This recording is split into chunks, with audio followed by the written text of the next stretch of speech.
Buying a house is probably one of the biggest, most stressful decisions you'll ever make. But have you ever stopped to think about what's really standing between you and a potentially disastrous deal? It's more than just your agent or a good inspector. It's a whole system built up over decades, designed specifically to protect you. Today, we're going to unpack the incredible story of how Texas real estate went from the Wild West to one of the most buttoned-up, regulated systems in the entire country.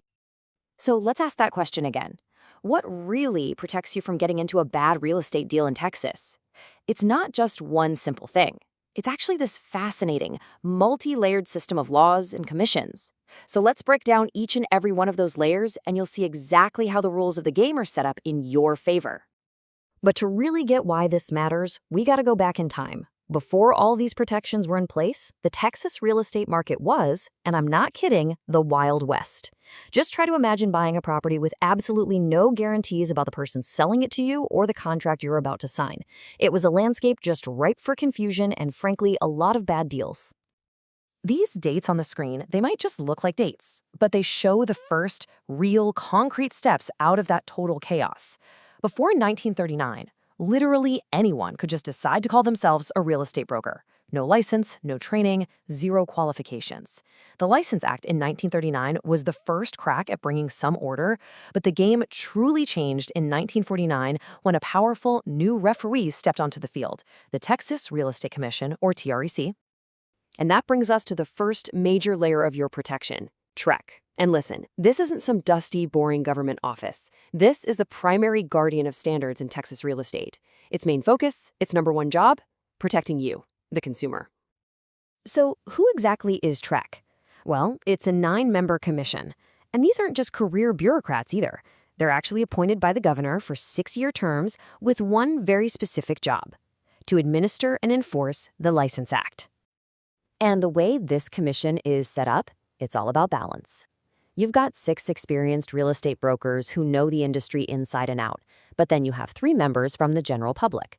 And those 3 members, they're your voice at the table, making sure the commission never, ever loses sight of its core mission. And believe me, TREC has teeth. Trying to practice real estate without a license isn't just a slap on the wrist. It's a Class A misdemeanor, and it comes with a fine of up to $4,000. So that license your agent has, it's not just a piece of paper. It is your first shield. Okay, so we've got licensed agents, check. But what about the actual contracts they're writing? I mean, this was the next huge problem that needed solving. Back in the day, every agent could just draft their own contracts, which led to some seriously confusing and sometimes pretty predatory agreements. Yeah, there's a fancy legal name for this: the unauthorized practice of law. When an agent who isn't a lawyer starts drafting up complex legal clauses, they're not just creating a little confusion. They're putting your entire deal, maybe the biggest purchase of your life, at risk. Buyers and sellers were getting trapped in all kinds of disputes over these poorly written contracts. So, how in the world did Texas fix this mess? Well, the state needed a standardized, fair playbook that everyone had to use. The solution was brilliant. Create a special team called the Broker Lawyer Committee, whose entire job is to draft the official contract forms. And just look at who's on this committee. It's all about that perfect blend of expertise. You've got 6 real estate pros from TREC, 6 actual attorneys from the State Bar of Texas, and 1 public member. They bring the best of both worlds together to make sure these contracts are clear, fair, and legally rock solid.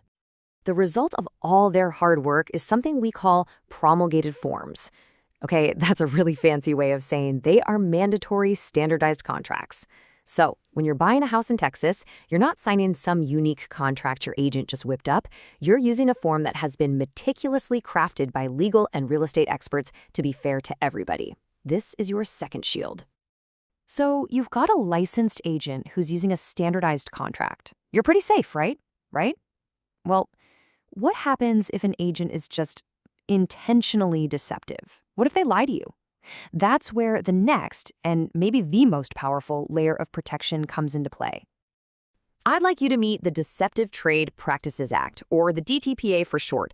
Passed way back in 1973, this is the Texas law that basically gives you, the consumer, the power to sue sellers of goods and services. And yes, that absolutely includes real estate agents, for any false, misleading, or deceptive acts. And the DTPA is incredibly broad. I mean, it covers the obvious stuff, right? Like lying about the condition of the property. But it also gets into things like failing to disclose information they knew about, or misrepresenting their own authority as an agent, or even just making false claims about price reductions. It is a truly powerful tool for consumers.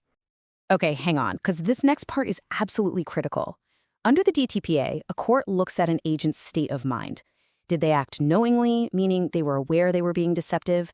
Or did they act intentionally, meaning not only did they know, but they specifically wanted you to fall for that lie? And trust me, that difference, it matters a lot. Here's why it matters so much. If a court finds an agent acted knowingly or intentionally, the consequences are, well, they're severe. A consumer can be awarded up to 3 times the economic damages. 3 times. That threat of treble damages is a massive deterrent that helps keep the whole industry honest. This is your third shield. All right, we're almost there. We have one final piece to this protection puzzle. We've talked about the agent, we've talked about the contract, but what about the person who knows the property better than anyone? The seller. This final layer of protection mandates transparency directly from them. This line right here is the key, and it's right at the top of the seller's disclosure notice. See, the seller isn't guaranteeing the house is perfect. No way. What they are legally required to do is tell you everything they know about its condition. It's basically a forced dose of honesty. Now, sure, there are a few exceptions where this specific form isn't required, like in foreclosures or when property is transferred between spouses. But here's the kicker.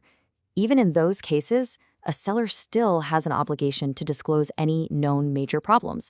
The duty to be honest doesn't just go away. This is your fourth and final shield. Okay, so let's zoom out and put all these pieces together. When you step into a real estate deal in Texas today, you are not walking into the Wild West anymore. Not even close. You're walking into a highly structured, highly regulated environment that was built from the ground up to protect you. This is it. This is the complete system in action for you. First, you've got licensed agents who are watched over by Trek. Then you have those standardized, expert-written contracts. After that, you've got that massive legal shield, the DTPA, to punish deception. And finally, you have mandated honesty from the seller. Each layer works together to make your transaction as safe and as fair as humanly possible. So the next time you're looking at a property, you're not just seeing 4 walls and a roof. You're seeing an entire system at work. Which really brings us to our final thought for you. Now that you know about these 4 shields of protection, what's the one thing that you are going to pay closer attention to in your next real estate transaction?